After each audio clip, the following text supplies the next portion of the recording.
E aqui a gente volta a tirar dúvidas sobre crédito imobiliário. A gente está com o Marcelo Prata, ele é especialista nesse assunto.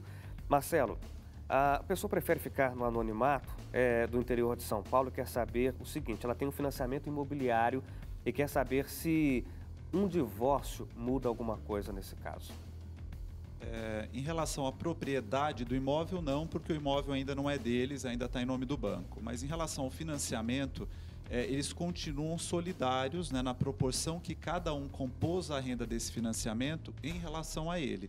Então não é porque eu me separei, me divorciei, que agora eu não preciso mais pagar as prestações. Não, você continua solidário lá no pagamento ao banco.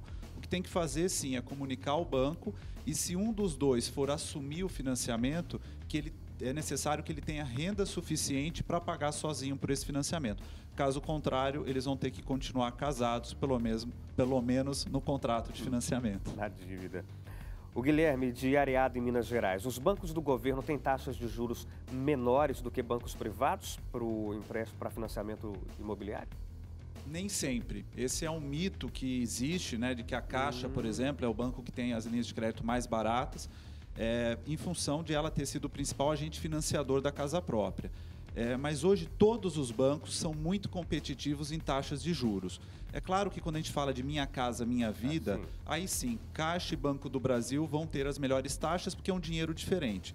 Agora, em geral, todos os bancos são muito competitivos em taxas e o importante é que você pesquise e compare antes de contratar. A Cleusa, de São Paulo, quer saber se ter uma casa que foi recebida como herança pode interferir de alguma forma para conseguir um financiamento. Para conseguir o financiamento, não. Você não vai ter nenhum impeditivo. Poderia ter, dependendo do percentual que você recebeu desse imóvel, para a utilização do FGTS. Aí sim. Mas no financiamento imobiliário isso não vai ter nenhum impacto.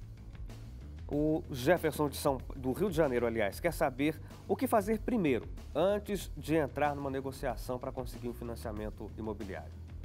Isso é uma ótima pergunta. É uma ótima pergunta porque muita gente, às vezes, já se compromete com a compra do imóvel e depois vai olhar o financiamento.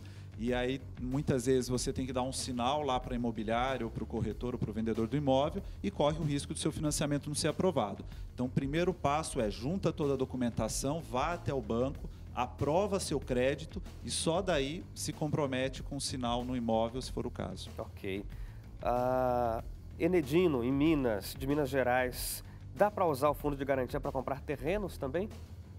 Não, para terreno você não consegue usar o FGTS. Isso porque ele é um dinheiro que é liberado na condição de você morar no imóvel e o terreno ainda não tem a residência em si. Ok.